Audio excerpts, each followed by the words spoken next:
What kind of peace activists use knives, clubs, fire from weapons stolen from soldiers, and other weapons to attack soldiers who board the ship in accordance with international law? The United States is deeply disturbed by the recent violence and regrets the tragic loss of life and injury suffered among those involved in the incident last night aboard the Gaza-bound ships. No state is above the law. Israel must be prepared to face the consequences and be held accountable for its crimes. Part of the emergency UN Security Council meeting about this Israeli commando raid that happened on 6 ships trying to break the blockade around Gaza.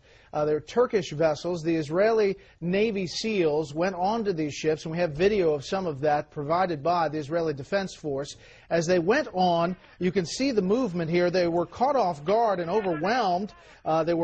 Some of the demonstrators on board, according to the Israelis, attacked them with steel bars and knives.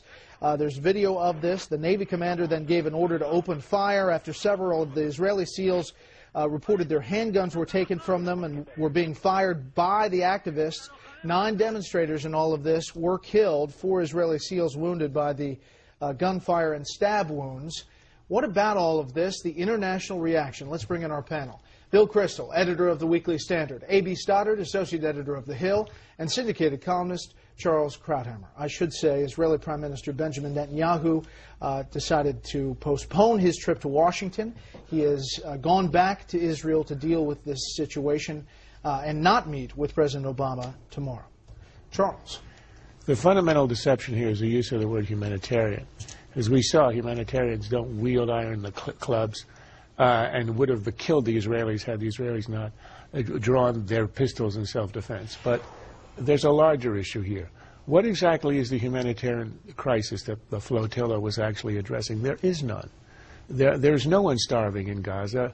The Gazans have been supplied with food and social services, education by the UN, by UNRWA, for 60 years, in part with American tax money.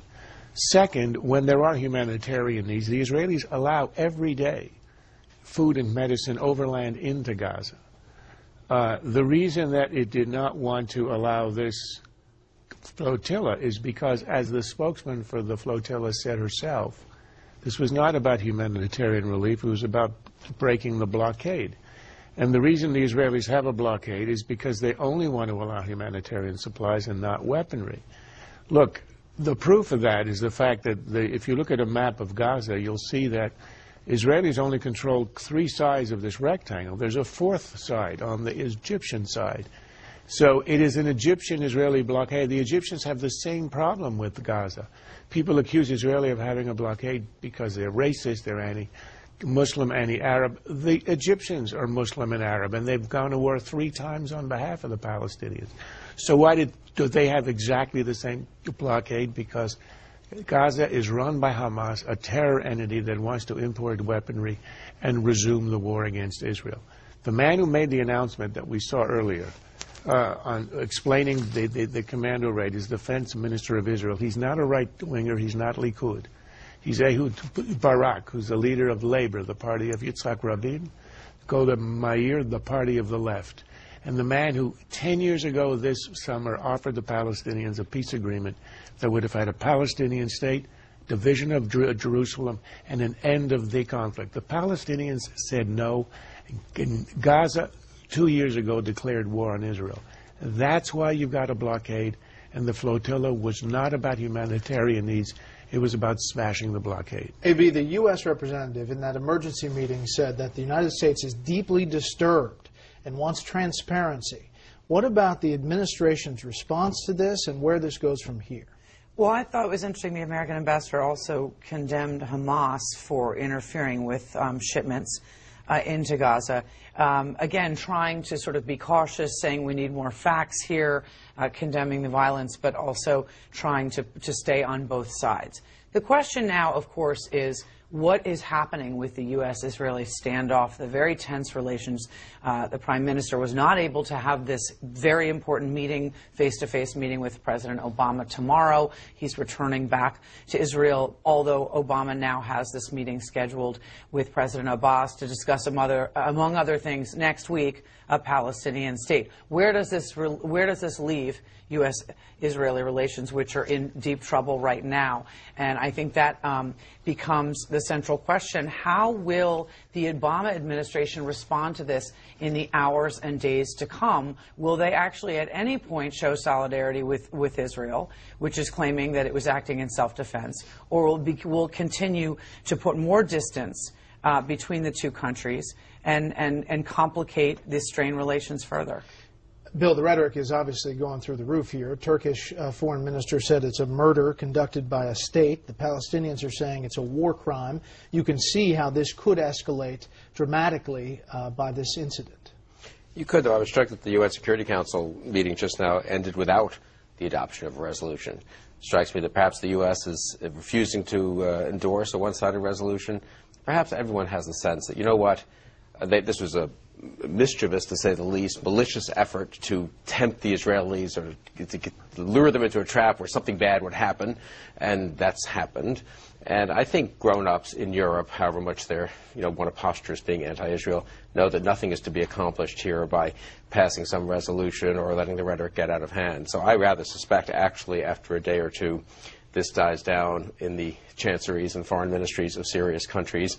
Hamas runs Gaza. That's the problem. And Iran has consistently been trying to supply Hamas with arms. Israel got out of Gaza. Israel would love it. Israel would love to have nothing to do with Gaza ever again. Israel would love to build a 30-foot wall around the borders it has with Gaza and pay no attention to the place ever. Let the Egyptians worry about it, and let all the Arab states who care so much, allegedly, about these refugees worry about it. The trouble is, from Gaza, they launch rockets into Israel. So Israel has to care about what comes into Gaza, and they can't leave the seacoast open. So I actually think this might die down. The one place that has serious implications, I think, is Turkey. Historically, a friend of, or at least a country that has had good relations with Israel, a NATO ally of ours, that permitted this ship to leave from Turkey. European countries would not permit this flotilla to leave. They knew this was a troublemaking effort.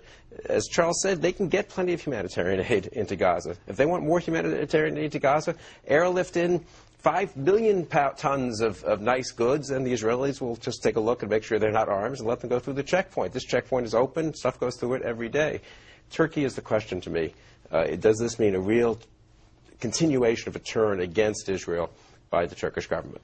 Quickly, Charles, the Prime Minister's put off his trip here. There wasn't really an upside, a lot of optimism about the peace process as it stood right now.